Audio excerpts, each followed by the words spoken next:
No one in the grand ballroom expected the screams. The gala had been full of sparkling chandeliers, crisp white tablecloths, and the polite applause of the wealthy. But all that faded the moment a pregnant woman fell to her knees, her face bruised, her hand trembling over her belly, and no one expected the quiet janitor, someone the guests barely noticed, to be the only person brave enough to step forward when her billionaire husband raised his belt to strike again. If you think you know how people behave when no one is watching, this story might change your mind. Before we begin, don't forget to subscribe, like, and comment to support our channel, Kindness Action. Your support helps us share more stories that shine a light on how powerful kindness can truly be. The Harrington Foundation Charity Gala was the kind of event where people rehearsed their smiles in the mirror before attending. Everyone looked perfect, talked perfect, and tried desperately to be perfect, at least on the outside, but beneath the white lights and champagne glasses, something darker brewed. In the center of the room, Eleanor Harrington, the billionaire's young expectant wife, moved carefully between tables, one hand over her belly. Her baby was due in a month, and her doctor had warned her to avoid stress. She tried. She truly did. But avoiding stress was hard when married to Vincent Harrington, a man who believed money made him untouchable. On the far side of the room, mopping up spilled wine near the stage, was Jonah Lane, the janitor everyone walked past without so much as a nod. Jonah was quiet, steady, and humble, traits that made him almost invisible in a place obsessed with status. But he saw everything. And tonight, he saw Eleanor. She looked pale. Too pale. Like someone who had cried in a locked room not long before stepping into the spotlight. Vincent noticed her slow movement and marched toward her, the frustration already tightening his jaw. When she accidentally bumped the corner of a table and dropped a glass, the shattering sound made the room fall silent. "You embarrassed me," Vincent hissed. "I'm sorry," Eleanor whispered, her voice cracking. The apology wasn't enough. It never was with him. He grabbed her arm too tightly, jerking her toward him. She winced, stumbling. And when she tried to steady herself, he lifted his belt, right there, in front of half the city's elite. Gasps echoed. But not one person stepped forward, not one, until Jonah.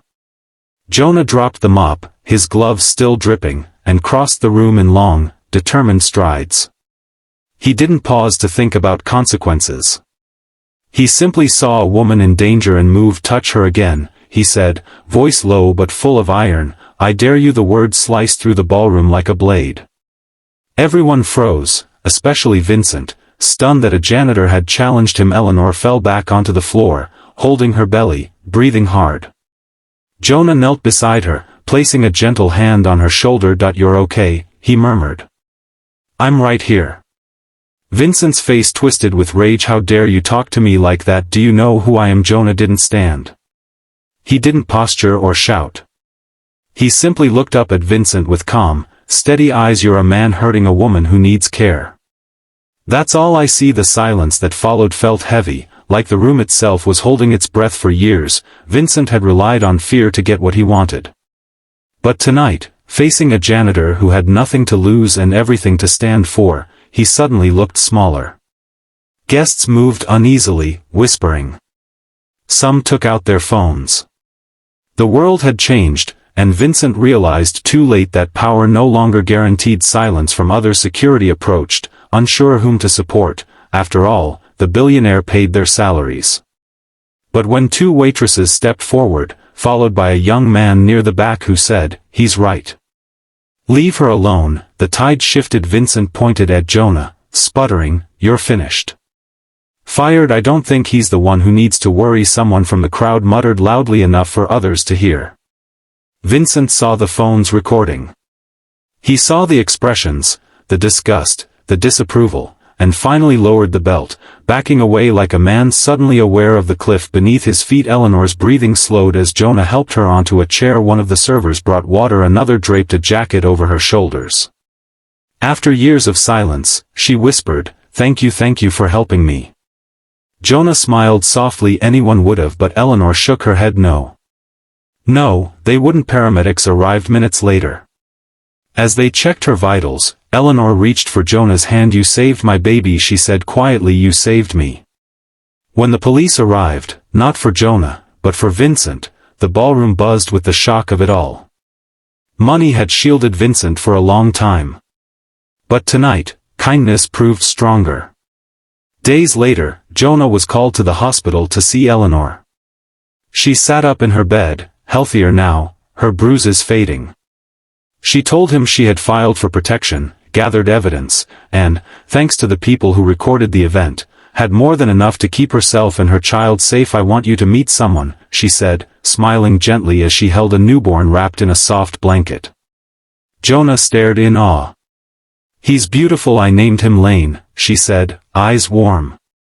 "After the man who reminded me that there is still good in the world." Jonah swallowed hard, moved beyond words. "We're family now," she added.